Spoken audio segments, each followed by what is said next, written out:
Assalamualaikum warahmatullahi wabarakatuh. Selamat berjumpa lagi anak-anakku. Semoga sehat selalu ya. Jangan pernah bosan, tetap semangat. Hari ini mari kita lanjutkan materi kita yang sudah tertunda. Terakhir Ibu bahas tentang rangkaian seri.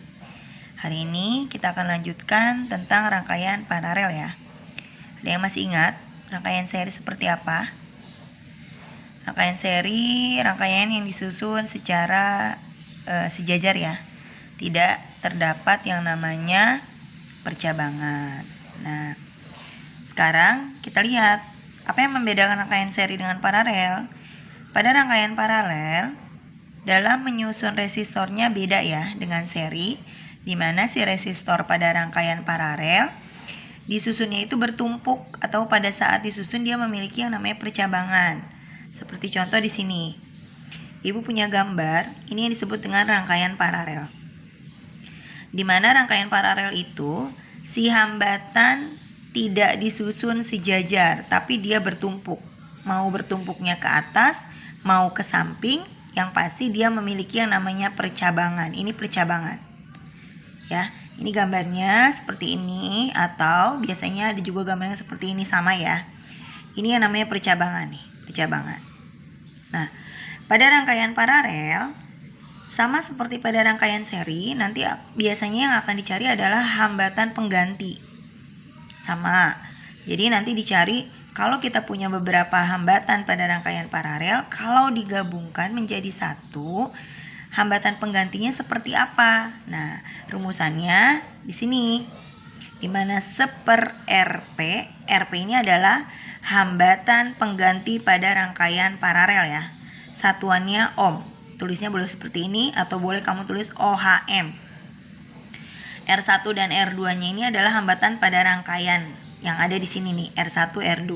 Kalau yang ini RP adalah penggabungan dari hambatan yang ini, digabungkan menjadi satu. RP sama dengan R1 ditambah dengan R2 dan titik-titik ini maksudnya seterusnya. Jika hambatannya lebih dari 2, 3, 4 bahkan 100 pun kamu tinggal jumlahkan. Sama seperti pada rangkaian seri. Bedanya kalau di seri kamu tinggal menjumlahkan, kalau di paralel kamu harus menyamakan penyebutnya terlebih dahulu ketika mau menjumlahkan, karena di R1 dan R2 ini tidak selalu sama angkanya. Nah, pada rangkaian paralel sama seperti pada rangkaian seri. Syaratnya atau ciri-cirinya biasanya. Kalau pada rangkaian seri kemarin arusnya sama di tiap hambatan. Jadi kalau misalkan pada rangkaian masuk arus sebesar 2 ampere, pada R1 akan sama 2, pada R2 pun akan sama 2. Tetapi pada rangkaian paralel, arus yang masuk pada masing-masing hambatan itu akan berbeda, tidaklah sama. Jadi kalau yang masuknya 4 misalkan di sini masuk pada rangkaian ini 4 ampere arusnya. Bisa jadi di R1 nilainya adalah 3, di R2 nilainya 1. Ketika nanti dijumlahkan harus bernilai 4 seperti yang masuk pada rangkaian. Sekali lagi ya. Pada rangkaian paralel arus yang masuk tidaklah sama pada tiap hambatan. Jadi kalau yang masuk 4 contohnya ini. Pada rangkaian di sini misalkan yang masuk 4 ampere masuk. Nah, ke R1 bisa jadi nilainya 3. Ke R2 nilainya 1. Tidak sama kan? Nanti ketika dijumlahkan R1 ditambah R2 atau I1 I1 dan I2-nya haruslah bernilai 4 seperti yang masuk di awal. Kan kalau di seri dia sama. Di R1 2, di R2 pun akan sama 2 dan seterusnya. Tapi kalau di paralel tidak. Nah, untuk paralel yang sama apa? Tegangan yang masuk pada masing-masing hambatan akan sama besarnya. Jadi kebalikan ya. Kebalikan dari rangkaian seri. Kalau pada rangkaian seri tegangannya yang berbeda pada tiap hambatan, kalau pada rangkaian paralel justru tegangan itu akan sama tiap hambatan. Jadi di sini akan sama. Misalkan di sini tegangan masuk tegangan ke sini. Tegangan yang masuk misalkan 6 volt. Ke R1 akan sama 6 volt, ke R2 pun akan sama 6 volt. Tapi arus berbeda di R1 dengan di R2. Itu perbedaannya. Oke. Di sini secara matematika ditulis di mana I sama dengan I1 ditambah I2 ditambah dan seterusnya. Jadi arus totalnya itu dijumlahkan I1, I2. I1, I2 itu apa? Arus pada hambatan 1, arus pada hambatan kedua dan seterusnya. Yang P, tegangan totalnya itu akan sama baik di P1 maupun di P2. Jadi sama ya, di P1-nya 6, di P2 pun akan sama 6 dan seterusnya. Ada 100 pun dia akan sama nilainya. Ini adalah pada rangkaian paralel. Contoh, kalau misalkan ibu punya rangkaian seperti ini, sudah ada nilainya ya. R1-nya 3 ohm, R2-nya 4 ohm. Tegangan yang masuk pada tegangan yang masuk pada rangkaian adalah 12 volt nih. Tegangannya sudah ada. Pertanyaannya, hitunglah hambatan pengganti pada rangkaian tersebut dan hitung arus yang masuk pada masing-masing hambatan. Itu ya maksudnya. Hitung arus pada masing-masing hambatan. Jadi kita ngitung nih.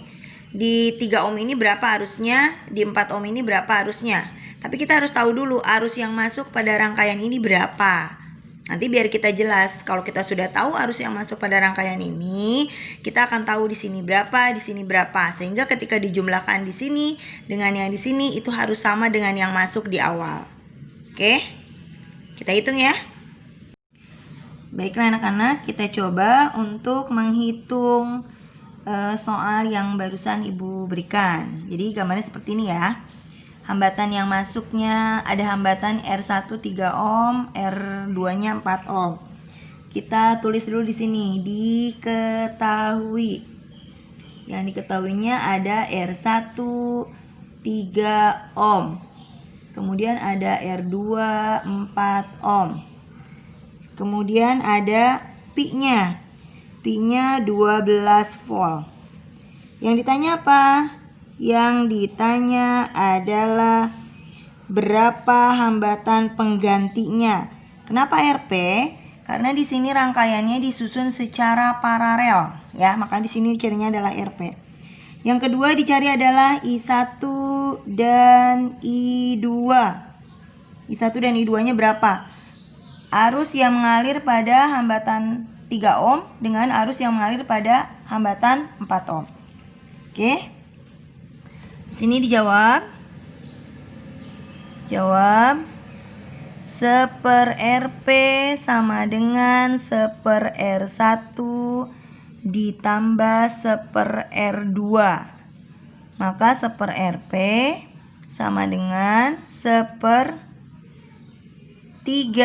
ditambah 1/4.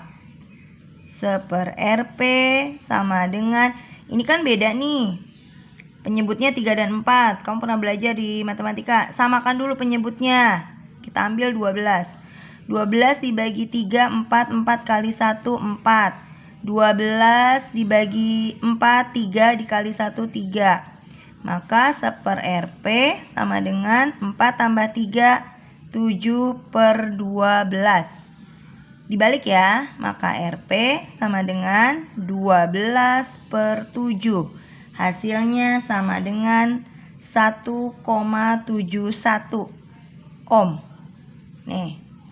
Berarti yang tadinya 2 si hambatannya 3 dengan 4, kalau digabung menjadi 1,71.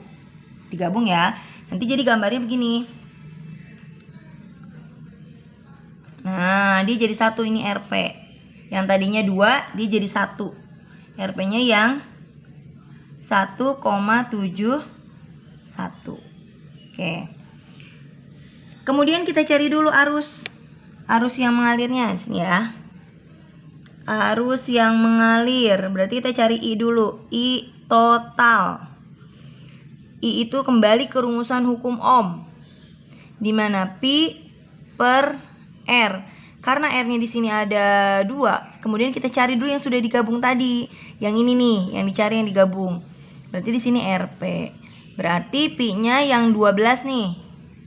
12 dibagi 1,71. Hasilnya adalah 7 ampere. Berarti arus yang masuk pada rangkaian ini sebesar 7 ampere. Nah, si 7 ampere ini nanti akan dipecah nih. Kesini berapa, kesini berapa, kita buktikan.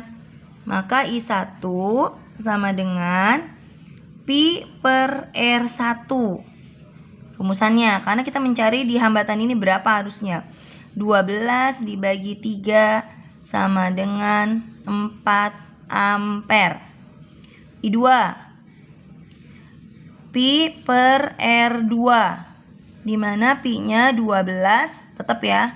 Per R2-nya berapa? 4. Hasilnya 12 bagi 4, 3 ampere. Oke. Sekarang kamu jumlahkan. Yang I1 nilainya 4, yang I2 nilainya 3.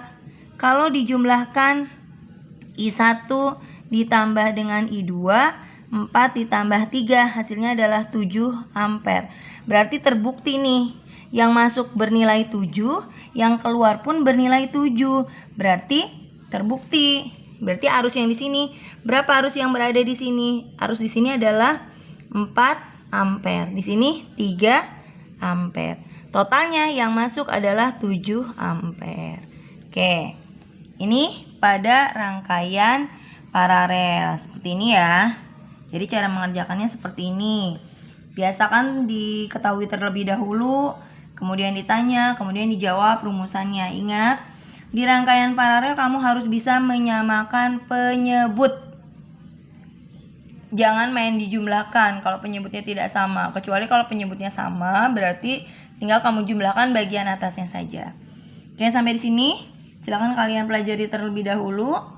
Jangan lupa kalau nggak paham boleh kalian tanya Japri sama Ibu. Tugas kalian adalah mengerjakan uji diri halaman 52. Tugas kamu mengerjakan uji diri halaman 103. Halaman 103. Uji diri 5.2 bagian 1, 2, dan 3 di buku tulis. Jelas ya? Tugas dari Ibu mengerjakan uji diri 5.2 halaman 103 nomor 1, 2, dan 3 di buku tulis menggunakan caranya. Nanti kalian boleh upload atau kalian kirim ke Ibu. Tapi kalau misalnya ini nanti ada pengumpulan tugas ya. Ada pengumpulan buku sama Ibu, nanti dikabarin lagi. Oke, mungkin sampai di sini. Cukup sekian. Assalamualaikum warahmatullahi wabarakatuh.